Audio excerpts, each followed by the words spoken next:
ఈ రోజు మన దేవుడు సజీవులకు ఉంచిన విధానం బట్టి దేవాదేవునికి ఎంతగానో స్తుతులు చెల్లిస్తున్నాం. ఈ రోజుల్లో చూస్తే మనం చాలా భయంకరమైన దినాల్లో ఉన్నాం. ఎవరు ఏ విధంగా చనిపోతున్నారో, ఎవడు ఎప్పుడు వెళ్ళిపోతున్నాడో అర్థం కాని స్థితి. మనతోనే ఉన్నట్టుంటున్నారు కానీ మనం విడిచి వెళ్ళిపోతున్నారు. అయితే కేవలము వెళ్ళిపోయిన వారు చెడ్డవాళ్ళని కాదు, అలాగని చెప్పి బ్రతుకున్న మనం మంచాలని కాదు. కేవలము దేవుని కృప మాత్రమే నిన్ను నన్ను బ్రతికించింది. దేవుని కృప మాత్రమే మన సజీవులకు ఉంచింది. అయితే దేవుని వాక్యం నుంచి కొద్ది మాటలు మనం ధ్యానించుకుందాం. 3 అంశాలు చెప్పాలని పరిశుద్ధాత్మ దేవుడు ప్రేరేపించారు. ఒకటి, మన జీవితంలో కృతజ్ఞత కలిగి జీవించాలి. రెండవది, తగ్గింపు కలిగి జీవించాలి. మూడవది, ఖచ్చితంగా పశ్చాత్తాప హృదయం మన జీవితంలో ఉండాలి. దేవునికి మహిమ కలుగును గాక. కృతజ్ఞత, తగ్గింపు లేదా పశ్చాత్తాపము, ఈ 3 కలిగిన జీవితాలు ఎంతైనా దీవెనకరంగా ఉంటాయి, ఎంతైనా ఆశీర్వాదకరంగా ఉంటాయి. అయితే కృతజ్ఞత అనే విషయానికి వచ్చినప్పుడు సాధారణంగా మనం రోజు లేచిన వెంటనే ప్రభువా ఈ దినాన్ని ఇచ్చినందుకు స్తోత్రాలు ప్రభువా అని అందరూ ప్రార్థన చేస్తూ ఉంటాం. రాత్రి పడుకునేటప్పుడు ప్రభువా ఈ రాత్రి మాకు మంచి నిద్రను దయచేయండి, మంచి నిద్రను దయచేసి వేకువజామున మమ్మల్ని లేపండి అని మనం ప్రార్థన చేస్తుంటాం. అయితే అనేక సందర్భాల్లో కృతజ్ఞత అనే విషయానికి వచ్చేటప్పుడు ఏదైనా కొత్త వస్తువు ఉన్నా, ఏదైనా మన బర్త్డే ఎప్పుడో లేదా ఏదైనా మన జీవితంలో నూతన మేలుడు దేవుడు చేసినప్పుడు మనం కృతజ్ఞత చెల్లిస్తూ ఉంటాం. అంటే కృతజ్ఞత అనేది జరిగిన వెంటనే చెల్లిస్తూ ఉంటాం. కానీ కృతజ్ఞత అనేది మనం చనిపోయేంత వరకు మన జీవితాల్లో ఉంటాయి. దేవునికి మహిమ కలుగును గాక. మనము చనిపోయేంత వరకు నీ నా జీవితంలో కృతజ్ఞత కలిగి జీవించాలి. చూద్దాం. 2వ సమూయేలు గ్రంథము 9వ అధ్యాయము 2వ సమూయేలు గ్రంథము 9వ అధ్యాయము 1వ వచనం చదువుదాం. యోనాతానును బట్టి నేను ఉపకారము చూపుటకు సౌలు కుటుంబములో ఎవడైనా కలడాయని దావీదు అడిగెను. చదువు.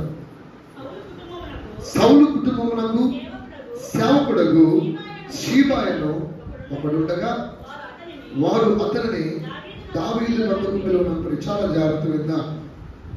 యోనాతానును బట్టి నేను ఉపకారం చూపాలి. ఇది దావీదు హృదయం. దావీదు తను ఉన్నప్పుడు, సౌలు బ్రతుకున్నప్పుడు, సౌలు అనేక సందర్భాల్లో దావీదుని చంపడానికి ప్రయత్నించాడు. ఎందుకు చంపాలని ప్రయత్నించాడంటే కేవలము అసూయ. చిన్న విషయమే. దావీదు సౌలు వేల కొలది, దావీదు 10 వేల కొలదని స్తుతులు పాడిరే. అరే నాకన్నా ఎక్కువ ఈ దావీదుని పొగుడుతున్నారే, నాకన్నా ఎక్కువగా. సాధారణంగా మన ముందే మన పక్కనోడు మెచ్చుకుంటే మనకు గొప్పది కదా. సాధారణంగా చాలా మనం పొగిడితే చాలా ఆనందంగా ఉంటుంది. కానీ మన ముందే మనకు నచ్చని వ్యక్తిని పొగిడితే ఎలా ఉంటుందంటే పురుగులు జిర్రలు బాగినట్టు అనిపిస్తుంటుంది మనకు. అయితే అక్కడ దావీదు అనేక సార్లు సౌలు తరమనం చూసినప్పుడు దావీదు హృదయము యోనాతాను హృదయం కలిసిపోయిందంట. కలిసిపోయిన తర్వాత దావీదు అంటున్నాడు, సౌలు యోనాతాను అంటున్నాడు, నా తండ్రి నేనేమి చేయలేడు, దేవుడు నీకు తోడుగా ఉన్నాడు, నేను కూడా నీకు సహాయం చేస్తానని అనేక సార్లు ఉపకారం చేశారు. కొద్ది రోజులు గడిచాయి, సౌలు చనిపోయాడు. కొద్ది రోజుల తర్వాత యోనాతాను కూడా లేడు. దావీదు సింహాసనం మీద ఉన్నాడు. ఒకనొక సమయంలో ఆలోచించాడంట, అరే నేను ఈ స్థితికి రావడానికి, ఈ పరిస్థితులకు అంతా రావడానికి తన వెనకటి జీవితాన్ని ఒకసారి జ్ఞాపకం చేసుకున్నాడు దావీదు. నేను ఒకవేళ కనుక నా జీవితంలో మేలు చేసిన వారు ఎవరైనా ఉన్నారా అని ఆలోచించాడు. ఎవరైనా ఉన్నారని ఆలోచించినప్పుడు వెంటనే గుర్తొచ్చిన వ్యక్తి ఎవరంటే యోనాతాను గుర్తొచ్చాడు. దేవునికి మహిమ కలుగును గాక. మన జీవితంలో మేలు చేసిన వారిని ఎప్పుడు మర్చిపోవద్దు. నీ జీవితంలో ఎవరైనా మేలు చేశాడా, ఎవరైనా నీకు సహాయం చేశాడా, ఎవరిని మర్చిపోవద్దు. దేవునికి మహిమ కలుగును గాక. కొంతమంది ఉంటారు కృతజ్ఞత లేని జీవితాలు. మేలు చేసిన వాడు కూడా కీడే చేస్తూ ఉంటారు. మేలు పొద్దు కూడా కీడును చేస్తూ ఉంటారు. అయితే దావీదు హృదయం ఎలాంటిదంటే మేలును పొందుకున్న తర్వాత అరే చూడడానికి యోనాతాను లేడు, అడగడానికి సౌలు లేడు, యోనాతాను లేడు, చెయ్యొచ్చు చేయకపోవచ్చు. కానీ ఇతనిలో ఉన్న కృతజ్ఞత హృదయం ఏం చేసిందంటే నేను ఖచ్చితంగా నా స్నేహితుడైన యోనాతాను బట్టి ఏదో ఒక మేలు చేయాలి. ఎవరైనా ఉన్నారా సౌలు కుటుంబంలో ఎవరైనా ఉన్నారా? నేను వారికి మేలు చేసేంత వరకు నాకు నిద్ర పట్టట్లేదు. నా జీవితంలో నాకు యోనాతాను చేసిన మేలు అంతా ఇంత కాదు. కాబట్టి ఈ మేలు ఖచ్చితంగా నేను సౌలు కుటుంబంలో ఎవరో ఒకరికి చేయాలి అని అడిగినప్పుడు సౌలు కుటుంబంలో ఒక సేవకుడు ఉన్నాడంట. అతని పేరు సీబా. రాజు అతను పిలిచాడు. సీబావు నీవే కదా అని అడుగుగా అతడు నీ దాసుడు నేనే అయ్యా, సీబాను నేనే అని చెప్పిన తర్వాత కూడా వచ్చినాం. రాజు యెహోవా నాకు దయ చూపినట్లుగా ఉపకారము చేటుకు. ఎందుకు ఆ ఉపకార మనసు వస్తుంది? ఎందుకు ఆ ఉపకార మనసు ఎవరికి వస్తుంది తెలుసా? ఎవరైతే కృతజ్ఞత కలిగి ఉంటారో ఖచ్చితంగా నేను ఉపకారం చేయాలి, ఖచ్చితంగా మేలు చేయాలి, నాకు సహాయపడిన వ్యక్తులకు, నన్ను ప్రోత్సహించిన వ్యక్తులకు, ఈ రోజు నేనున్న స్థానానికి, ఈ రోజు నేనున్న స్థితికి కారణభూతులైన వారికి మనం మర్చిపోవద్దు. ఎప్పుడు మర్చిపోవద్దు. నీవు ఈ రోజు ఉన్న స్థానానికి పరోక్షంగా దేవుడైతే ప్రత్యక్షంగా ఎవరు కారకులు? తల్లిదండ్రులు. దేవునికి మహిమ కలుగుగా. తల్లిదండ్రులు కృతజ్ఞత కలిగి జీవిస్తున్నామా? నీ తల్లిదండ్రులు వాళ్ళు ఒక పూట తిన్నాడో, 2 పూటలు ఉపవాసం ఉన్నారో, ఎన్ని తంటాలు పడ్డాయి, నేను పెంచారు, నేను ఇంత ప్రయోజకుడిగా చేశారు. ప్రయోజకుడికి చేసిన తర్వాత నీ తల్లిదండ్రులు జ్ఞాపకం చేసుకుంటున్నావా? నీ తల్లిదండ్రుల పట్ల కృతజ్ఞత, దేవుడి యొక్క కృతజ్ఞత కలిగి ఉండాలి. రెండవదిగా నిన్ను పోషించి పెంచిన, పాలించి పోషించి కష్టపడి పెంచిన తల్లిదండ్రులకు నువ్వు కృతజ్ఞత కలిగి జీవించాలి. దేవునికి మహిమ కలుగుగాక. ఒక వయసు వచ్చిన తర్వాత రెక్కలు కట్టుకుని ఎగిరిపోతున్నారు, కానీ అరే ఈ రెక్కలు ఎగరడానికి నాకు శక్తినిచ్చిన నా తల్లిదండ్రులను నేను చూసుకుంటున్నానా? ఈ రెక్కలకి బలాన్ని వచ్చేంత వరకు కాపాడిన నా తల్లిదండ్రులను నేను అసలు గమనిస్తున్నాను. చాలా వరకు తల్లిదండ్రులు ఎక్కడ ఉన్నారు? ఓల్డేజ్ హోమ్స్ లో ఉంటారు. చాలా వరకు వృద్ధులైన తర్వాత వృద్ధాప్య తల్లిదండ్రులు ఏం చేస్తారంటే, వాళ్ళు ఏదైనా అది వన్ను కావచ్చు, అది ఏదైనా కావచ్చు, వాళ్ళ ఇంట్లో ఏదైనా చేస్తే వెంటనే బిడ్డలు ఏం చేస్తారంటే అసహించుకుంటారు. అసహించుకుని నువ్వు దరిద్రంగా ఉన్నావు, ఇంట్లో ఉండడానికి వీల్లేదు, నేను అనవసరంగా పెట్టుకున్నాను. ఒక పక్క భార్య గుచ్చుతా ఉంటది. ఏమని గుచ్చుతా ఉంటది భార్య? వీళ్ళు చూసుకుని నేను నా బిడ్డలు చూసుకోవాలా, వీళ్ళు చూసుకోవాలా? రేపు నీ బిడ్డలు కూడా అలాగే చేస్తే రేపు నీకు వచ్చిన వారు. అందుకే మోసపోబడి దేవుడు వెక్కిరింపబడడు. మనుష్యుడు ఏమి విత్తుతాడో అదే పంట వస్తుంది. చిన్నప్పుడు నువ్వు ఏమి చేసినా ముద్దుగా చూసుకొని వాళ్ళు పెంచారు. చిన్నప్పుడు నువ్వు ఎంత గలీజు చేసినా వాళ్ళు ఒక్కరూ కూడా హెసించుకోవాలి. తల్లిదండ్రులు ఒక్కరూ కూడా నిన్ను చూసి దూరం పట్ల వాళ్ళు ప్రేమించారు. ఈ ప్రేమ తిరిగి మనం ఎందుకు ఇవ్వలేకపోతాం అంటే మన జీవితంలో ఏం లేదు తెలుసా? కృతజ్ఞత. దేవుడికి ఎవరిని ఇష్టపడతాడు? దేవుడికి ఎవరు కావాలంటే కృతజ్ఞత హృదయాలను దేవుడు హెచ్చిస్తాడు. హల్లెలూయా. ఎవరైతే కృతజ్ఞత కలిగి జీవిస్తాడో, ఎవరైతే దేవుడు చేసిన మేలును బట్టి కృతజ్ఞత కలిగి జీవిస్తాడో, దేవుడు వాళ్ళని ఆస్వాదించడం ప్రారంభిస్తాడు. హల్లెలూయా. దేవుడికి మహిమ కలుగుగాక. అన్నం పెట్టిన చేతులు నరికేసుకుంటామండి. అన్నం పెట్టిన చేతులు ఎవరైనా నరికేసుకుంటాడా? కృతజ్ఞత లేని వారు అన్నం పెట్టిన చేతులు నరికేసిన వారితో సమానం. కృతజ్ఞత లేని జీవితాల్లో నీకు అన్నం పెట్టిన చేతులను నరికేసుకున్న వ్యక్తులతో సమానం. అయితే దావీదు అంటున్నాడు, యోనాతాను బట్టి ఎవరైనా ఉన్నారంటే కనుక్కున్నాడంట. చదువు 3వ వచనం. యోనాతానుకు కుంటికాలు గల కుమారుడు ఉన్నాడని రాజుతో మనం చేశాను. ఇప్పుడు 4వ వచనం. అతను ఎక్కడున్నాడని రాజు అడగగా, సీబా చింతకింతుము, అతడు లోదేబారులో అమ్మేలు కుమారుడు మాకీనీతో ఉన్నాడని రాజుతో అన్నాడు. అప్పుడు రాజు అయిన దావీదు లోదేబారులో ఉన్న అమ్మేలు కుమారుడు మాకీనీతో అతన్ని రప్పించాడు. ఇప్పుడు అతను ఎవరంటే హ్యాండిక్యాప్, కాళ్ళు లేని వ్యక్తులు. కాళ్ళు ఎందుకు పోయాయంటే వాళ్ళ దాది ఎత్తుకుని వెళ్ళిపోతున్నప్పుడు జారి పడ్డాడు, కాళ్ళు 2 పోయాయి. ఈ యొక్క మెఫీబోషెత్ ఆలోచిస్తూ ఉన్నాడు, యోనాతాను కుమారుడు, నా జీవితం ఎందుకు ఇలా అయిపోయింది, నా పరిస్థితి ఎందుకు ఇలా అయిపోయింది, నేనేం తప్పు చేశాను? అరే మెఫీబోషెత్ పరిస్థితి ఎలా ఉండదో తెలుసా? మెఫీబోషెత్ స్థితి ఎలా ఉండదో తెలుసా? దేనికి గతి లేని వాడు. ఏమండి, మెఫీబోషెత్ తండ్రి ఎవరు? యోనాతాను. యోనాతాను ఎవరు కుమారుడు? సౌలు ఎవరు? సౌలు కుమారుడైన యోనాతాను ఏమవ్వాలా? రాజకుమారుడైన మెఫీబోషెత్ ఏమవ్వాలా? మరి రాజుగా బ్రతకాల్సిన వ్యక్తి ఈరోజు దీన స్థితిలో బ్రతుకుతున్నాడు. అర్థం కాని పరిస్థితుల్లో ఉన్నాడు. ఆలోచన చేద్దాం. అరే మా తాత ముత్తాతలు కోటీశ్వరులు అండి, ఈరోజు కనీసం తినడానికి కూడా తిండి లేని పరిస్థితిలో అయిపోయిందండి మా జీవితం. మా తాతల ముత్తాతలు చాలా ఆస్తిపరులు అండి, ఎకరాలు భూములు ఉన్నాయండి. కానీ ఈరోజు మా చేతికి వచ్చేటప్పటికి మా జీవితంలో ఏమీ లేవు. మా జీవితం సంపాదించుకోవడానికి ఏమీ లేవు. మేము చెప్పుకోవడానికి మాత్రమే మా తాత రాజు, మా నాయన రాజు, రాజకుమారుడు, మా తాత రాజు అని చెప్పుకోవడానికి బాగుంది. కానీ వాస్తవికంగా జరిగే పరిస్థితిలో మేము దేన్ని అనుభవించడానికి మా నిద్రపోతుంది. హల్లెలూయా. జరిగే పరిస్థితుల్లో వాస్తవికంగా చూస్తే మేము ఏం చేస్తున్నాం? ఏమీ చేయలేకపోతున్నాం, ఏమీ అనుభవించలేకపోతున్నాం. స్థితి ఎలా ఉంటుంది? అదే మెఫీబోషెత్ స్థానంలో నీవు నేనుంటే ఎలా ఉంటుంది పరిస్థితి? ఎంత దయనీయమైన పరిస్థితి, ఎంత దీనమైన పరిస్థితి. అటువంటి పరిస్థితుల్లో మెఫీబోషెత్ ఉంటే ఎవరు జ్ఞాపకం చేసుకున్నారు? దావీదు జ్ఞాపకం చేసుకున్నాడు.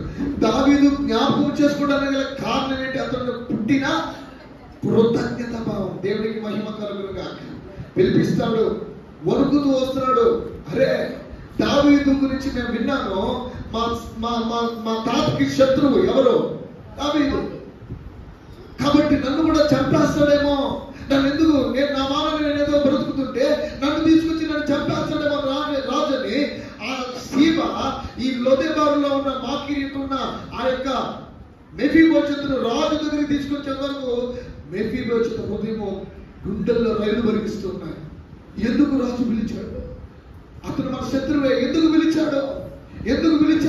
అతను మన శత్రువే. ఆలోచన చేస్తూ ఉన్నాడు. వచ్చాడంట రాజు సన్నిధికి వచ్చి 6వ వచనం.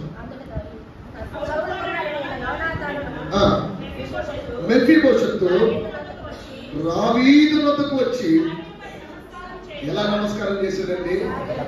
కుంటి కాళ్ళ కలిగిన వ్యక్తి రాజు సన్నిధిలో సాగిలపడి నమస్కారం చేశాడు.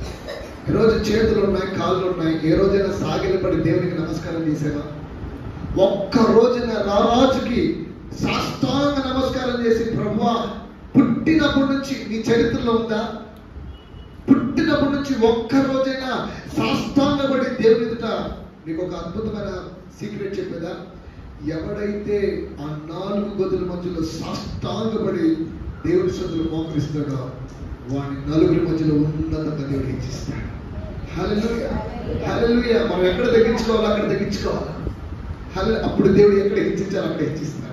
ఎక్కడ తగ్గించుకోవాలని తెలియకపోతే దేవుడు ఎక్కడ హెచ్చించాలో అని కూడా మర్చిపోతాడు. ఏమని హెచ్చించాలి? ఏమి తగ్గిపోతుందని నేను హెచ్చించాలి? ఏ విషయంలో తగ్గిపోతుందని నేను హెచ్చించాలి? ఏ విషయంలో కృతజ్ఞత ఉందని నేను హెచ్చించాలి? అయితే ఆలోచన చేశాడు. బెత్తరపోతూ వచ్చాడు, భయపడుతూ వచ్చాడు. సాగిలు పడిపోయినప్పుడు దావీదుకి అర్థమైపోయింది, మెఫీబోషెతు భయపడుతున్నాడు. దావీదుకి అర్థమైపోయింది. వెంటనే అంటున్నాడు దావీదు, మెఫీబోషెతు అని పిలిచి, నీవు భయపడవద్దు. ఎవరిని బట్టి? నీ తండ్రి అయిన యోనాతానుని బట్టి నిజముగా నీకు నేను ఉపకారము చూపి నీ పితరుడైన ఎవరి భూమి? సౌలు ఎవరు? రాజు భూమి 1 ఎకరం ఉంటుందా? రాజు భూమి ఎన్ని ఉంటుంది? నీ పితరుడైన సౌలు భూమి అంతటిని నేనేం చేస్తున్నా? నీకు మరలా ఇప్పిస్తున్నా. అబ్బా, మీ తాతలు ఆస్తుందండి, మీకు తెలియదు అది ఉందో లేదో కూడా. కానీ ఎవరో కలెక్టర్ వచ్చి, అయ్యా మీ పేరు మీద ఆస్తుంది, ఇది మీదే చదువుతుంది, మీరే దీనికి వారసులు అని చెప్తే ఎలా ఉంటుంది? ఎంత సంతోషం కదా. ఏమీ లేని స్థితిలో నుంచి, దయనీయమైన స్థితిలో నుంచి, భయంకరమైన పరిస్థితిలో నుంచి, ఒక భయంకరమైన ఆ యొక్క మెఫీబోషెతు నిరీక్షణకు ఆధారం లేని స్థితిలో నుంచి దేవుడు దావీదుకు గుర్తు చేశాడంట. దేవుడు దావీదుకు జ్ఞాపకం చేశాడు. దావీదు, యోనాతాను నీకు గుర్తున్నాడా? అసలు ప్రభువా గుర్తున్నాడు, క్షమించాడు, గుర్తున్నాడు. మరి యోనాతాను నీకేం చేశాడు? మేలు చేశాడయ్యా. ఏం మేలు చేశాడు? సౌలు నుంచి నన్ను తప్పించాడయ్యా. మరి నువ్వేమన్నా చేసావా దావీదు? లేదు ప్రభువా, కానీ ఇప్పుడు చేస్తాను. ఇప్పుడు చేస్తాను. ఈ మనసు ఎవరి నుంచి వచ్చి ఉంటుందంటే దేవుడే జ్ఞాపకం చేస్తుంటాడు. కృతజ్ఞత. హల్లెలూయా. నిద్ర లేచిన వెంటనే ప్రభువా ఈ రోజు నేను సజీవుడు లేకుండా లేచానంటే కృప, నీకు కృతజ్ఞతాస్తుతులు చెల్లిస్తున్నాను. హల్లెలూయా. దేవుడు ఎక్కడైనా చూడండి అద్భుతం చేయక ముందు కృతజ్ఞతలు చెల్లించాడు యేసు ప్రభు. లాజరు దగ్గరికి వెళ్ళి ఆకాశం వైపు కరుణెత్తి ఏమన్నాడు ఆయన? తండ్రి, నీవు నా మనవి ఎల్లప్పుడూ వినినందున నీకు ఇంకా జరగల, లాజరు ఇంకా బయటికి రాలా. కానీ ముందే అడ్వాన్స్డ్ గా యేసు ప్రభు ఏం చెప్తున్నాడంటే, తండ్రి నీవు నా మనవి వినినందున, యోహాను సువార్త 11వ మాటలో నీకు కృతజ్ఞతాస్తుతులు అని చెప్పి లాజరస్ కమ్ అవుట్, లాజరు బయటికి రా, అతడు ప్రేత వస్త్రంతో బయటకు వచ్చాడు. హల్లెలూయా. 5 రొట్టెలు 2 చేపల విషయంలో 5 రొట్టెల గంపలో 2 చేపల గంపలో యేసు ప్రభు పైకి ఏం చేశాడు? కృతజ్ఞతాస్తుతులు చెల్లించి దించి అవి పంచుతున్నప్పుడు అద్భుతం జరిగింది. హల్లెలూయా. కృతజ్ఞత. నువ్వు ఏ విషయంలోనైనా, ప్రభా నాకు ఇచ్చిన ఉద్యోగాన్ని బట్టి నీ కృతజ్ఞతాస్తుతులు, నాకు ఇచ్చిన బిడ్డలను బట్టి నీ కృతజ్ఞతాస్తుతులు, నాకు ఇచ్చిన భర్త, ఒకవేళ అది తాగుబోతు భర్తే కావచ్చు, నువ్వేం చేయాలి తెలుసా? ప్రభా నాకు ఇచ్చిన మంచి భర్తను బట్టి స్తోత్రం, నాకు ఇచ్చిన మంచి భర్తను బట్టి స్తోత్రం, నాకు ఇచ్చిన మంచి భర్తను బట్టి స్తోత్రం. నువ్వు స్తుతులు చెల్లిస్తుండగా ఒకవేళ భర్త తాగుబోతే కావచ్చు, ఒకవేళ భర్త నీ మాట వినకపోవచ్చు, కానీ నువ్వు స్తుతులు చెల్లించడాన్ని బట్టి నీ భర్తను దేవుడు మార్చేస్తాడు. హల్లెలూయా. నీ భార్యని దేవుడు మార్చేస్తాడు. ఒకవేళ గయ్యాలుందేమో, నువ్వేం చేయాలి తెలుసా? ఒక భర్తగా నాకు ఇచ్చిన మంచి భార్యను బట్టి నీకు స్తోత్రం, నాకు ఇచ్చిన నెమ్మది పరుడైన భార్యను బట్టి స్తోత్రం, నాకు ఇచ్చిన అందమైన సౌందర్యం, హృదయ అంతరంగములో సౌందర్యవతి అయిన భార్యని ఇచ్చినందుకు స్తోత్రం అని చెప్పగా ఏమో తెలుసా? భార్య మారిపోతుంది. దేవునికి మహిమగా. బిడ్డలు ఒక్కని నీ మాట వినట్లేదా? వాళ్ళు చేతికి అందొచ్చిన తర్వాత నీ మాట వినకుండా భయంకరంగా తిరుగుతున్న మందిరానికి రావట్లేదా? ప్రభువా నా బిడ్డలకి రక్షణ ఇచ్చి వారిని మందిరానికి నడిపించినందుకు కృతజ్ఞతాస్తుతులు చెల్లిస్తున్నాను. నా బిడ్డలకి రక్షణ ఇచ్చి మందిరానికి నడిపించావయ్యా. ఆదివారం అయితే మందిరానికి రండిరా నడుపుకున్నా కూడా రావట్లేదు ప్రభా. బిజీ, గ్రౌండ్ లో కనబడతాడు, క్రికెట్ బ్యాట్ ఎత్తుకుని కనబడతాడు, వాడు ఎక్కడెక్కడ తిరుగుతాడో, కానీ మందిరానికి నేను మాత్రం వస్తున్నా. నేను ఆలోచిస్తున్నా ప్రభా, కుటుంబ సమేతంగా యెహోషువ అన్నట్లుగా నువ్వు నా ఇంటి వారిను యెహోవాను సేవిస్తాం అన్న నిరీక్షణ కలిగి ప్రభా నేను కృతజ్ఞతాస్తుతులు చెల్లిస్తున్నా ప్రభా. నా కుటుంబ సమేతంగా నీ మందిరంలో కనబడాలి ప్రభా. ఆ విధంగా మీరు చేసినందుకు కృతజ్ఞతాస్తుతులు అని నువ్వు చెప్పినప్పుడు మారని వ్యక్తులు కూడా మారిపోతారు. కృతజ్ఞతగా అంత శక్తి ఉంది. హల్లెలూయా. హల్లెలూయా. నీ జీవితంలో ఒక అప్పు ఉందా? ఎంతకాలం నుంచి వడ్డీల మీద వడ్డీలు కడుతున్నావా? నువ్వేం చేయాలి తెలుసా? ప్రభా ఇన్ని లక్షలు అప్పు ఉంది నాయన, ఈ అప్పును నువ్వు తీర్చినందుకు స్తోత్రం. ఇంకా తీర్చాలా, కానీ నువ్వేం చేయాలా? తీర్చినందుకు స్తోత్రాలు, తీర్చినందుకు స్తోత్రాలు, తీర్చినందుకు స్తోత్రాలు. మార్కు సువార్త 11:24లో కనుక మీరు ప్రార్థన చేయనప్పుడు మీరు ఏవైతే అడుగుతున్నారో వాటిని పొంది నమ్మంటే అవి మీకు అనుగ్రహించబడతాయి. అంటే నువ్వు ప్రార్థన చేసినప్పుడు ఇంకా నీ చేతికి వచ్చిందా? నీ చేతికి రాలా, కానీ నువ్వేమని నమ్మాలా? ఇచ్చాడని నమ్మాలా. రోమా 4:10 వృద్ధులను సజీవులుగా చేయవాడు, లేనివి ఉన్నవిగా మార్చేవాడు ఆయన. హల్లెలూయా. లేని వాడిని ఉన్నవిగా పిలుచువాడు ఆయన. నీ జీవితంలో ఏదైతే లేదో అవి నీ తండ్రి దగ్గర ఉన్నాయి. నీ జీవితంలో ఏది లేదని బాధపడుతున్నావో అవి నీ తండ్రి దగ్గర ఉన్నాయి. నీ పరలోకపు తండ్రి దగ్గర ఉన్నాయి. నీ పరలోకం నీ కొరకు ఒక పరలోకపు తెల్ల నిధి ఉంది. ఆ నిధిలో నుంచి నీకు సమస్తం సమకూడి దేవుడు జరిగిస్తాడు. హల్లెలూయా. ఒకవేళ నేను మందిరానికి ఇవ్వాలనుకున్నాను ప్రభా, ఎక్కువ ఇవ్వాలనుకున్నా, నా పరిస్థితిని బట్టి తగ్గించేశాను ప్రభా. ఇంత ఇవ్వాలనుకున్నా కానీ తగ్గించేశాను ప్రభా. కానీ నేను ఏదైతే నిశ్చయించుకున్న దానికంటే అధికంగా ఇవ్వడానికి నువ్వు నాకు సహాయం చేసినందుకు ఇదిగో ఆ ఇటుక మందిరంలో కంటే ఇటుక రాయి నా కష్టార్జితం నుంచి ఆ రూపాయి వెళ్తే ప్రభా అది ఎంత ధన్యత. నీకు కృతజ్ఞతాస్తుతులు చెల్లిస్తున్నాను ప్రభా. నీ మందిరానికి ఇవ్వడానికి నాకు సహాయం చేసినందుకు కృతజ్ఞతాస్తుతులు. నీ దగ్గర రూపాయి లేదు, నీ దగ్గర ఇవ్వాలని ఆశ ఉంది కానీ డబ్బులు లేవు, ఇవ్వాలనే మనసు ఉంది కానీ లేవు. అయితే నువ్వేం చేయాలి తెలుసా? అడగాలి దేవుణ్ణి. కృతజ్ఞతాస్తుతులు చెల్లించాలా? కృతజ్ఞతలు చెల్లిస్తున్నాను ఆయన. అందరూ ఎక్కువిస్తున్నారు ప్రభా, నేను తక్కువ అనుకున్నా ప్రభా, కానీ ప్రభా నేను ఎక్కువగా ఆశపడుతున్నాను. కృతజ్ఞతాస్తుతులు చెల్లిస్తున్నాను ప్రభా. నీ మందిరములో అయ్యా నా కష్టార్జితము ఉపయోగపడడానికి కృపయు నాయన. హల్లెలూయా. కృపయు నాయన. కృతజ్ఞత. ఉద్యోగం లేక బాధపడుతున్నావా? ప్రభా నాకు ఇచ్చిన మంచి ఉద్యోగాన్ని బట్టి కృతజ్ఞతాస్తుతులు, నాకు ఇచ్చిన మంచి ఉద్యోగాన్ని బట్టి కృతజ్ఞతాస్తుతులు. జరగలేదు ఇంకా, కానీ జరిగిందని నువ్వు నమ్ముతున్నావు. అదే విశ్వాసం. విశ్వాసం వలన ముందుగా కృతజ్ఞతాస్తుతులు చేసే అద్భుతాలు ఏం జరుగుతాయి? దేవుడు ఊహించిన కార్యాలు నీ జీవితంలో చేయడం ప్రారంభిస్తాడు. హల్లెలూయా, హల్లెలూయా. నిలబడితే ప్రభా నాకు తల్లి తల తిరిగిపోతుంది, తల టెన్షన్ చేస్తున్న డిప్రెషన్ లోకి వెళ్ళిపోతున్నాను. నెల 1వ తేదీ నుంచి ఆ 10వ తేదీ వరకు నా గుండెల్లో రైలు వరకు నాకు డిప్రెషన్ చేస్తుంది. ఏం చేయాలి అర్థం కాదా? కానీ నువ్వేం చేయాలి తెలుసా? ఆ నూతన మాసం అడుగు పెట్టకముందే కృతజ్ఞతాస్తుతులు చెల్లిస్తున్నాను. ఈ నెలంతా కాపాడినవాడు, ఈ నెలంతా పోషించినవాడు, ఈ నెలంతా తప్పించినవాడు, ఈ మరుసటి నెల కూడా నువ్వు తప్పించి రక్షించడానికి సమర్థుడు అయ్యా. అగ్నిగుణంలోకి వెళ్ళాక చెప్పారా? వెళ్ళక ముందే చెప్పారా? నెబుకద్నెజరు ఇందుల గురించి ప్రత్యుత్తరం ఇవ్వాల్సిన చింత మాకు లేదు, మా దేవుడు కొండొచ్చిన అగ్నిగుండం నుంచి తప్పించి రక్షించడానికి సమర్థుడు. ఎప్పుడు చెప్పారు? అగ్నిగుణంలోకి వెళ్ళాక చెప్పారా? వెళ్ళక ముందే చెప్పారా? ఎల్లక ముందే చెప్పారు. అంటే ఎల్లక ముందే వాళ్ళ విశ్వాసం ఎలా ఉందో తెలుసా? మా దేవుడు సమర్థుడు. నీ దేవునికి యొక్క సామర్థ్యం నీకు అర్థమవుతుందా? నీ దేవుని యొక్క సామర్థ్యం ఏంటో నీకు తెలుస్తుందా? నీ దేవుడు ఎంత శక్తివంతుడు నీకు అర్థమవుతుందా? నీ దేవుడు ఎటువంటి ఊహకు అందని కార్యాలు. ఎఫెసీ 3:20 మనలో కార్యసాధనకు తన శక్తి చొప్పున, అనగా మనము ఊహించి వాటికంటను అడుగు వాటికంటను ఊహించి వాటికంటూ అత్యధికముగా చేయగల శక్తి గల దేవునికి యుగ యుగములు మహిమ కలుగును గాక. ఆమేన్. ఒక చెప్పలేదే? హల్లెలూయా, హల్లెలూయా. దేవుడు ఏదైనా చేయగలడు. నీవు ఏం చూస్తాడు తెలుసా? కృతజ్ఞత. హల్లెలూయా. అనేక సందర్భంలో ఆశపడ్డావు, అనేక సందర్భంలో ఎంతో బాధపడ్డావు, అనేక సందర్భంలో అనేక శ్రమలు గుండా వెళ్ళిన నీవు, ఇబ్బందులు గుండా వెళ్ళిన నీవు ఒక సమస్య గురించి ఏడ్చావు ఏడ్చావు ఏడ్చావు ఏడ్చావు ఏడ్చావు. ఆ సమస్య పోయింది, కథ మరుగైపోయింది. ఇప్పుడు నువ్వేం చేయించాలి? కానీ మర్చిపోయిన వాళ్ళు ఏమన్నా? కృతజ్ఞత లేని జీవితాలు, కృతజ్ఞత లేని జీవితాలు. సోమవారం నుంచి అండి శనివారం వరకు ఎవరు నీకు కాపాడారు?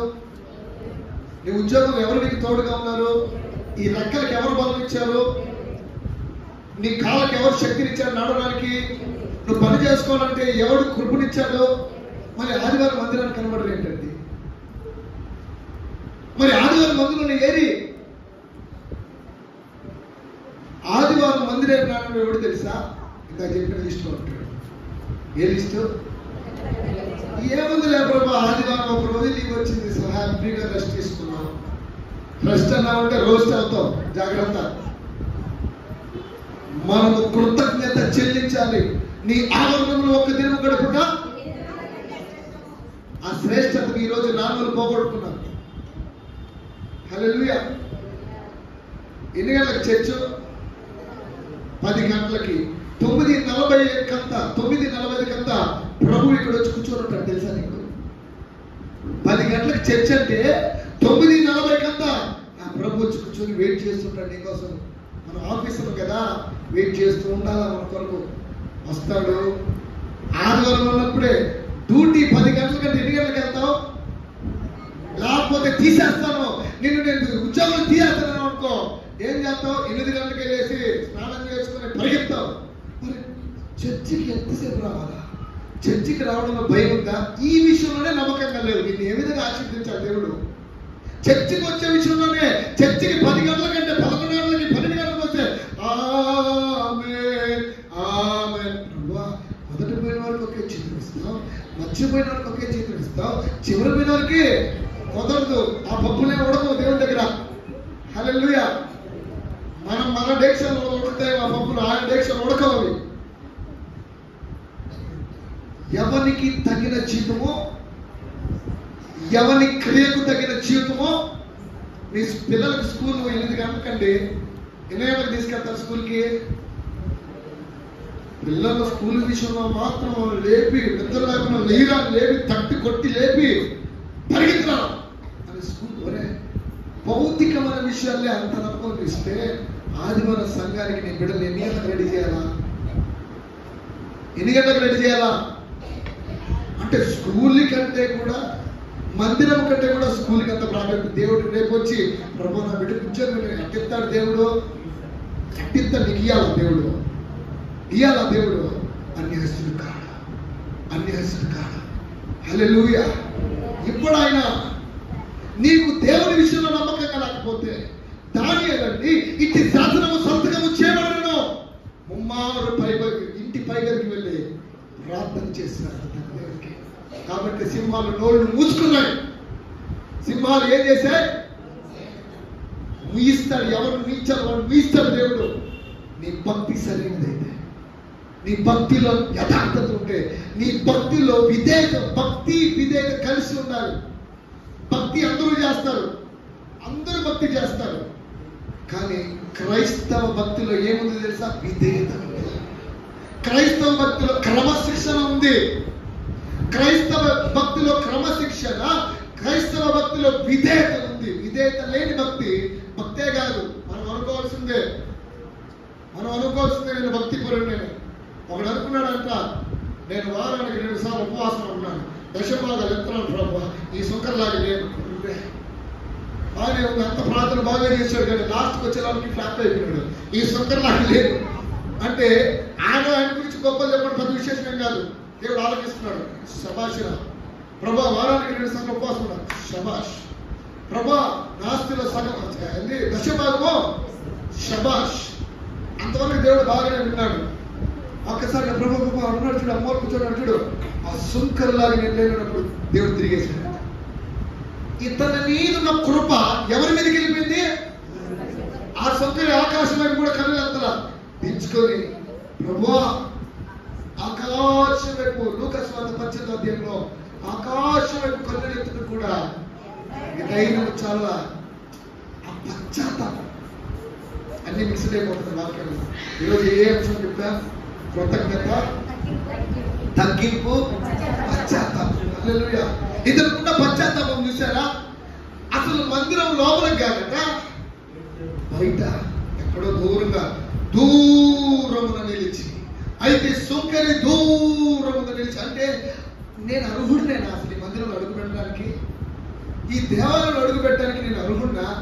మనం అన్ని తప్పులు చేసి దర్జాగా చేస్తాం. భయం, ఎంత భయం లేని తనమో కదా. అన్ని చేస్తున్నాం, అన్ని సినిమాలు చూస్తుంటావు, సీరియల్ చూస్తుంటావు, కార్తీక దీపం చూస్తుంటావు, మొగల్ రేకులు చూస్తుంటావు, జబర్దస్తులు చూస్తుంటావు, బిగ్ బాస్ చూస్తుంటావు, బిగ్ బాస్ దగ్గరికి వచ్చుంటావు. మళ్ళీ ఆయన ప్రభు నీకు స్తోత్రం. ఆయన ఎంత వేషధారితనం. దేవుడు వేశ్యలనైనా క్షమించాడు. ఎవరిని క్షమించాడు? వేశ్యలనైనా క్షమిస్తాడు, వేషధారిని క్షమించాడు. వేషధారిని దేవుడు ఆయన సమస్య లేదు. వేశ్యలైన రాహాబు వేశ్య క్షమించబడింది. సమరేశ్వరి వేశ్య క్షమించబడింది. పాపాత్ముడైన స్త్రీ వేశ్య క్షమించబడ్డారు. అమ్మా, నేను విస్తారంగా ప్రేమించిన కనుక విస్తార పాపమును క్షమించాను. పరిస్థితి ఇంట్లో జరగలేదా? ఈ కార్యం జరగలేదా? పరిస్థితి ఇంట్లో ఈమె విస్తారంగా ప్రేమించింది కనుక వేశ్య దేవుడు ప్రేమిస్తూ ఉంది. ఆమె చేసేది తప్పే, కానీ దేవుడిని ప్రేమిస్తూ. హల్లెలూయా. నీ జీవితంలో కృతజ్ఞత. రెండవది కృతజ్ఞత కలిగి దావీదు ఏం చేశాడు? రాజకుమారులో ఒక్కడైనట్టుగా మెఫీబోషెతుని నా బల్ల ఎదుటే నువ్వు సదాకాలం భోజనం చేస్తావని చెప్పాడు. మెఫీబోషెతు భయపడతాయా? ఇక నువ్వు దేనికి దిగులు పడాల్సిన అవసరం లేదు. ఏమయ్యా, ఇక నువ్వు ఎవరవ్వాలి? రాజకుమారు వంశంలో పుట్టి నువ్వు రాజు ఇవ్వాలి. తిరిగి ఆ స్థానాన్ని నీకు ఇస్తున్నా. నా కుమారులు నువ్వు ఒకటిగా ఉంటావు, నా కుమారులు నువ్వు ఒకటిగా మెఫీబోషెతు, నిన్ను కూడా నా కొడుకే అనుకుంటా. కృతజ్ఞత మన జీవితంలో. హల్లెలూయా. రెండవ విషయానికి వస్తే తగ్గింపు విషయానికి వస్తే దావీదే గుర్తొస్తాడు. మళ్ళీ మొదటి దినవృత్తాంతములు 29వ అధ్యాయము 2వ చదువు. మొదటి దినవృత్తాంతములు 29వ అధ్యాయం 12 నుంచి చదువుతారా? ఐశ్వర్యమును గొప్పతనమును ఎవరి వల్ల కలిగేటివి? దావీదు గుర్తించాడట. ఐశ్వర్యము నీ యొద్ద నుంచి కలుగుతాడు. ఈరోజు మనం ప్రయాసం దేని కొరకు? ఐశ్వర్యం. నేను గొప్పగా ఉండాలా, నా బిడ్డలు బాగుండాలా, ఉన్నతంగా ఉండాలా. దీనికే కదా ఉదయం నుంచి రాత్రి వరకు కష్టపడేది. దేవుడు ఏమన్నాడు తెలుసా? ఐశ్వర్యం నేను ఇచ్చే దానం అది. దేవుడు ఉచితంగా ఇస్తాడంట. ఈ ఐశ్వర్యం కొరకు నువ్వు ప్రయాసపడాల్సిన అవసరం లేదు. అందుకే అంటాడు సామెత 10:22లో, యెహోవా ఆశీర్వాదం ఐశ్వర్యం ఇస్తుంది, నరుల కష్టం చేత ఆశీర్వాదం ఎక్కువ కాదు. యెహోవా ఆశీర్వదిస్తేనే నీ కుటుంబాన్ని దేవుడు ఒకసారి ఆశీర్వదించాడా నువ్వు వెనక్కి తిరగాల్సిన అవసరమే లేదు. ఇక ఎందుకో తెలుసా? ఐశ్వర్యం ఇచ్చేస్తుందంట. హల్లెలూయా. మనం అనుకుంటాం, నేను కష్టపడి కట్టాను ఇల్లు, నేను కష్టపడితే వచ్చింది సంపద, నేను కష్టపడి కొన్నా ఈ ఫలం. నువ్వు కష్టపడ్డావా? నువ్వు కష్టపడడానికి ఎవరిచ్చారు శక్తి? ఎప్పుడు కూడా ఈ మాట గర్వంతో కూడా వచ్చే మాట, నాది, నేనే, నేను. క్రైస్తవుడు ఈ మాటని చంపుకోవాలి. ఏం మాట తెలుసా? నేను అనేది చచ్చిపోవాలి. నేను కాదండి, ఆయన. నేనేమైనానో ఆయన కృప అయి ఉన్నాను. ఎప్పుడైతే నేనే అని వస్తావో, ఇది ఎవరిది? ఇది అపవాది నుంచి వచ్చిన మాట. నేనెందుకు ఆ స్థానంలో ఉండకూడదు? యెషయా 14:12లో నేనెందుకు? యెషయా 14:12, 12:14. 14:12లో 14:14లో మేఘమండలికి ఎక్కుతును, మహోన్నతునితో నన్ను నేను సమానంగా చూస్తా. ఎవరంట? ఈ లూసిఫరు మహోన్నతుని చూసింది, అద్భుతంగా ఆరాధిస్తున్నాడు. కొంతమంది బైబిల్ స్కాలర్స్ అంటారు, ఈ లూసిఫర్ అంట తన రెక్కలు అంటండి అలా విచ్చినా చూడడానికి ప్రయత్నించండి. ఈ రెక్కలు అంటే అలా విచ్చితే పరలోకం షేక్ అయిపోతుందంట. అంత గొప్ప ఆరాధికుడు లూసిఫర్, అంత గొప్ప ఆరాధికుడు. వాడుకున్న పేరెంట్ తెలుసా? మార్నింగ్ స్టార్, తేజో నక్షత్రం, తేజో వేకువ చుక్క. తేజో నక్షత్రమా ఏముంది అక్కడ? వేకువ చుక్క అంటే ఏంటి? మార్నింగ్ స్టార్, వేకువ చుక్క. నువ్వెట్లు ఆకాశం నుంచి కిందకు పడ్డావు, జనములనే పడగొట్టిన నీవు ఏ నేల మట్టు వరకు ఎందుకు పడిపోయావు? నరకబడితివి. నేను ఆకాశంకి ఎక్కుతాను. చూడండి, వాడు గర్వంతో మాట్లాడుతున్న మాటలు ఎలా ఉన్నాయి తెలుసా? నేను ఆకాశంకి ఎక్కుతా. దేవుని నక్షత్రము అనే దగ్గర నక్షత్రం అంటే దూతలు. దేవుని దూతలకు పైగా ఎవరి సింహాసనం అంట? పరలోకంలో ఎవరి సింహాసనం మాత్రమే ఉండాలి? ఇప్పుడు ఈయనేమంటాడు? పరలోకంకి వెళ్ళి ఈయనేమంటున్నాడు? లూసిఫరు నా సింహాసనం. నీకు ఈ సింహాసనము, ఈ కృపను ఎవరిచ్చింది? నువ్వు ఆరాధిస్తున్నావని, నువ్వు స్తుతిస్తున్నావని దేవుడు నీకు కృపను ఇచ్చాడు. మరి నువ్వేమంటున్నావు? నా సింహాసనం మహోన్నతులతో సమానంగా చేసుకుంటున్నాడు. ఆ ఫ్రాక్షన్ ఆఫ్ సెకండ్ ప్రయోగపడ్డాడండి. అంతే, జస్ట్ అలా ఊహించాడు. నేనెందుకు అక్కడ కూర్చోకూడదు? ఇదే ఆలోచన. నేనెందుకు ఆ స్థానంలో ఉండకూడదు?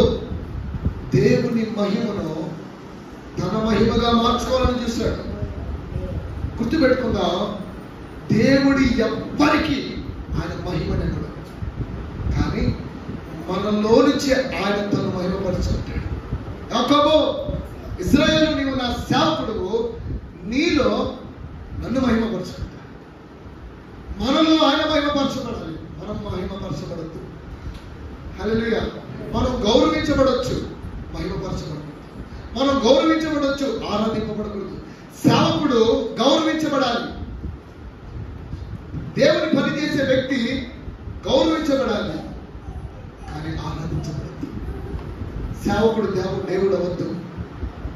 సేవకుడు సేవకుడే, దేవుడు దేవుడే. దేవునికి మహిమ కలుగును గాక. ఈరోజు చాలా మంది చూస్తే సేవకుడు దేవుడు చేశాడు. సేవకుడు సేవకుడే, దేవుడు దేవుడే. సేవకుడిని గౌరవించండి, ఆయన చెప్పే వాక్యానికి విధేయత చూపించండి, ఆరాధించండి. మహిమ దేవునికి వెళ్ళాలి, ఘనత దేవునికి వెళ్ళాలి, ప్రభావము దేవునికి వెళ్ళాలి. ఎవరైతే ప్రభు నేను కాదు నీవు, నేను కాదు నీవు. చదవండి దినవృత్తాంతం 29. ఐశ్వర్యము గొప్పతనము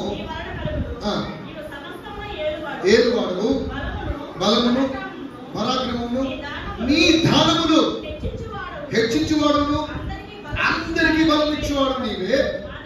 మా దేవా, మేము నీకు కృతజ్ఞతాస్తుతులు చెల్లించుతున్నాము. 14వ వచనంకి వచ్చేలాగా దావీదు ఏమన్నాడు తెలుసా? ఈ ప్రకారముగా మనపూర్వకముగా ఇచ్చు సామర్థ్యము మాకు ఉండడానికి నేనంత మాత్రం వాడు ప్రభా. నేను ఎంత మాత్రం వాడిని ప్రభువా. నేను ఎవరిని ప్రభు? అసలు ఎక్కడో గొర్రెల దొడ్లో నన్ను తీసుకొచ్చాను ఆయన. ఎక్కడో గొర్రెలు తరుముకుంటున్న నా జీవితాన్ని, గొర్రెల కాపరిగా ఒక కర్రను పట్టుకొని గొర్రెలు తరుముకున్న నా జీవితాన్ని ఈరోజు చేతికి రాజధనం ఇచ్చి నా ప్రజలను ఏలు అన్నా ప్రభువా. నేనెంతటి వాడను ప్రభు, నేనెంతటి వాడను ప్రభు. హల్లెలూయా. నేనెంతటి వాడను ప్రభు.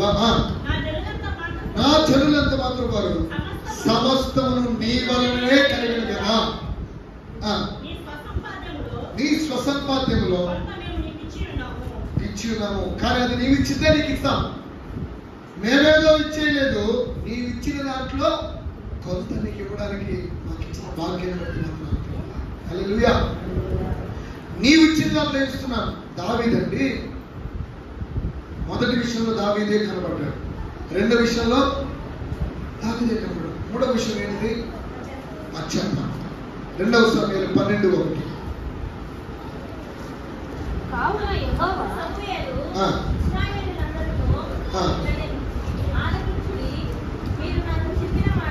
రెండవ సమూయేలు ఒక చదవండి.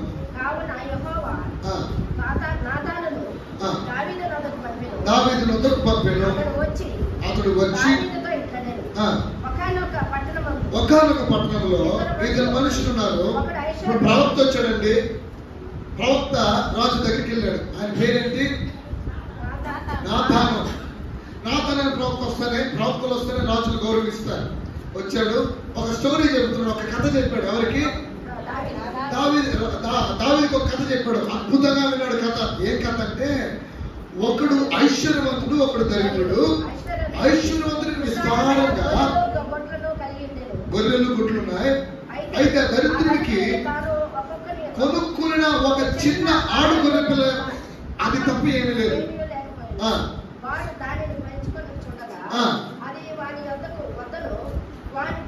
ఉండి పెరిగి వారి చేతి ముద్దలను తినుచు, వారి గిన్నెలను త్రాగుచు, కుమార్తె వల్ల ఎలా ఉందంట? మార్గస్థుడు ఐశ్వర్యవంతుని యొద్దకు వచ్చాడు. అతడు తన యొద్దకు వచ్చిన మార్గస్థునికి అంతయు చేయుటకు తన గొర్రెలలో గాని గొడ్లలో గాని దేనిని ముట్టగా దరిద్రుని గొర్రె పిల్లలు పట్టుకుని తన ఎందుకు వచ్చిన అంతే ఆయుధం చేసినాం. దావీదు ఈ మాట అన్నప్పుడంట సొర్రలేదంట కోపం. ఎలా అన్నాడు? ఈ మాట ఇంటానే వచ్చేసిన కోపం. ఎవడాడు సింహాసనంలో కూర్చున్న దావీదు ఈ కథ వింటున్నప్పుడు అద్భుతంగా బాగా ఓకే ఆ గొర్రె పిల్లల గురించి మంచి విషయం చెప్పాడు. ఈరోజు ఒక వ్యక్తి ఆ ధనవంతుడు ఆయన గొర్రెలు తీసుకోకుండా ఈ దరిద్రుడు గొర్రెలు తీసుకున్నాడు అని వెంటనే దావీదు ఈ మాటని నా మనుషు మీద బహుగా కోపించుకుని, యెహోవా జీవతోడు నిశ్చయముగా ఆ పాపము చేసిన వాడు, ఆ కార్యం చేసిన వాడు కనికరులకి కాలం చేసిన కనుక గొర్రె పిల్లలకు బ్రతక 4 గొర్రె పిల్లలు నాతో 7 నాతాను బ్రతన్నాడు. దావీదో ఎవడో కాదు, నా మనసు నువ్వే. ఎంతగా కోపం వచ్చిన వ్యక్తికి ఏమైంటది? ఆ సిచ్యువేషన్ మనం ఉంటే ప్రవక్త వచ్చాడండి. ఆయన రాజు, ఈయన పాస్టర్ సేవకుడు, ఈయన రాజు. ఆ మనుషులు నువ్వే అన్నప్పుడు తన రాజ్యాధికాన్ని బట్టి నీకు ఎంత ధైర్యం? నన్నే నువ్వే అంటావా? నేను ఎవరిని? నేను రాజుని. నీకెంత ధైర్యం? నా దగ్గరకు వచ్చి నా తప్పు నాకే చూపిస్తావా? ఎవరక్కడ? ఏ రోజు పిలుస్తాడు కదా, ఎవరక్కడ? చెప్పమ్మా మహాప్రభు, నీ నాతను వేసేయండి అని చెప్పొచ్చు. కానీ దావీదులో మంచి తెలుసా? నాతో చెప్పిన పాప మాటలు, నేను పాపము చేసింది నేను అనుకుంటున్నాను. చూడండి నాతను ఏం చెప్తున్నాడు తెలుసా? 13వ వచనం, నేను పాపము చేసితినని పాపము చేశానని ఒప్పుకోవడం ఏంటి తెలుసా? పశ్చాత్తాపపడడం. అయ్యా ఈ తప్పు నేనే చేశాను, ఈ తప్పు నేనే చేశాను, ఇది జరగడానికి గల కారణము నేనే, ఈ కారణము చేసింది నేనే. మనిషి బుద్ధి ఏంటంటే తప్పు చేశాను ఒప్పుకోసావు. ఒరే తప్పు చేసావని ఒప్పుకోలే, నేనేం చేస్తాను, నాకేం పట్టింది. దేవుడు ఏమంటాడంటే అతిక్రమమును దాచిపెట్టువాడు వర్ధిల్లడు, వాటిని ఒప్పుకొని విడిచిపెట్టువాడు కనికరం పొందుకుంటాడు. ఈరోజు చాలా మంది దేవుని కనికరాలు ఎందుకు పొందుకోలేకపోతున్నారంటే తప్పులు ఒప్పుకోలేకపోవడమే, కప్పుకోవడమే. కప్పుకుంటే ముప్పు, ఒప్పుకుంటే కనికరం. కప్పుకుంటే ముప్పు, ఒప్పుకుంటే కనికరించబడి దేవుడి కంపాషన్ దిగి వస్తుందంట నీ పైన. దేవుడి కనికరం నీ మీద, నీ బిడ్డల మీద దిగి వస్తుందంట. హల్లెలూయా. కనికరం. అవును ప్రభా నేను తప్పు చేశాను. ఏ రోజైనా ఒప్పుకున్నావా? ప్రభా ప్రభురాత్రి భోజనం తీసుకునేటప్పుడు ప్రభా ఈ నెలలో 4 వారాలు ఉన్నాయి ప్రభా, ఒక్క ఆదివారం కూడా టయానికి రావాలి ప్రభా ఒప్పుకున్నావా? ఒక్క ఆదివారం కూడా నేను టయానికి రాలేదు ప్రభా. అదే ₹1,00,000 ఎత్తున్నాడంటే డాక్టరాలో 10 గంటలు మీరు రావాలని అంటే కరెక్ట్గా చెప్పు ఏందమ్మా, ఎన్ని గంటలకు వెళ్తాం? 10 గంటలకు కావాలంటే 9 గంటలకు వెళ్ళి నా పేరు ఉందా లేదో చూడండి, నా పేరు ఉందా లేదో చూడండి అంట. ఎందుకో ₹1,00,000 కోసం. మరి దేవుని సన్నిధి అంతకంటే విలువ. అసలు ఈ దేవుని మందిరం చాలా సంతోషంగా నాకు. చిన్న మందిరాన్ని దేవుడు ఇరుకుల నుంచి మీరు మొదలుపెడితే విశాలంలో నడిపించారు. హల్లెలూయా, హల్లెలూయా. కానీ దేవుడు ఈ కట్టబడుతున్న మందిరాలు ఇంతగా కడుతున్నావు అని సంతోషించాడు. దీన్ని బట్టి మనకు సంతోషం, కానీ ఇది కట్టడాన్ని బట్టి దేవుడు కూడా సంతోషించాలంటే సజీవమైన రాళ్ళ వలె ఆత్మ సంబంధమైన మందిరంగా పేతురు పత్రికలో ఉన్నట్లు నీవు కట్టబడాలి.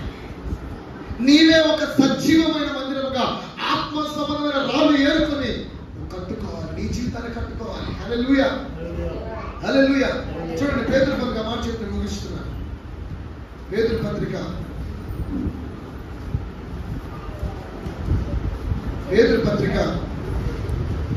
తీశారు ఎవరమ్మా?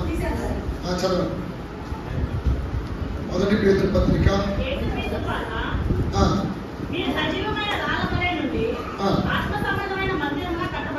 ఆత్మ సంబంధమైన మందిరముగా కట్టబడుతున్నారు. దేవునికి మహిమ కలుగు. మొదటి పేతురు 2వ అధ్యాయము చదవండి 5వ వచనం. యేసుక్రీస్తు ద్వారా దేవునికి అనుకూలమగు. ఈ మాట అండర్లైన్ చేసుకుంది. నేను ఏది చేసినా దేవుని మార్పు మీరు ఏమాత్రం చదవలేదంటే ఏమన్నా నీకు ఎవరు వచ్చి చెప్పాలి? నీకు డైరెక్ట్ గా ప్రభు వచ్చి చెప్పినా మారకపోతే దేవుడు తన ప్రవక్తను పంపిస్తాడంట మనతో మాట్లాడటానికి, తన సేవకులు పంపిస్తాడంట మనతో మాట్లాడటానికి. దేవుడు నీతో మాట్లాడుతున్నప్పుడు ఎవడు దీనుడే కలిగిన హృదయం కలవాడే నా మాట నీకు మరుగుచుండునో వాడినే దృష్టిస్తున్నాడు అంటున్నాడు ఆయన. ప్రభువా నీకు వందనాలు ప్రభువా, నాలో ఏ విషయంలో నమ్మకాన్ని కోల్పోయినా మమ్మల్ని క్షమించు ప్రభు అని ఒక్క మాట్లాడుతున్నాం. పనికి రాని పాత్రని పారవేయకుమా, పొంగి పొరలు పాత్రగా నన్ను నింపుమా. చూద్దాం. పనికి రాని పారవేయకుమా, పొంగి పొరలు పాత్రగా నన్ను చేయి ప్రభువా, నన్ను చేయుమా. కుమ్మరి ఓ కుమ్మరి, జగదుత్పత్తి దారి చిగటమన్నైన నా వంక. ఈ 3 విషయాల నుంచే నువ్వు కార్యం చేయగలిగితే నేను ఉన్నత స్థానాలకు హెచ్చించే దేవుడు ఆయన.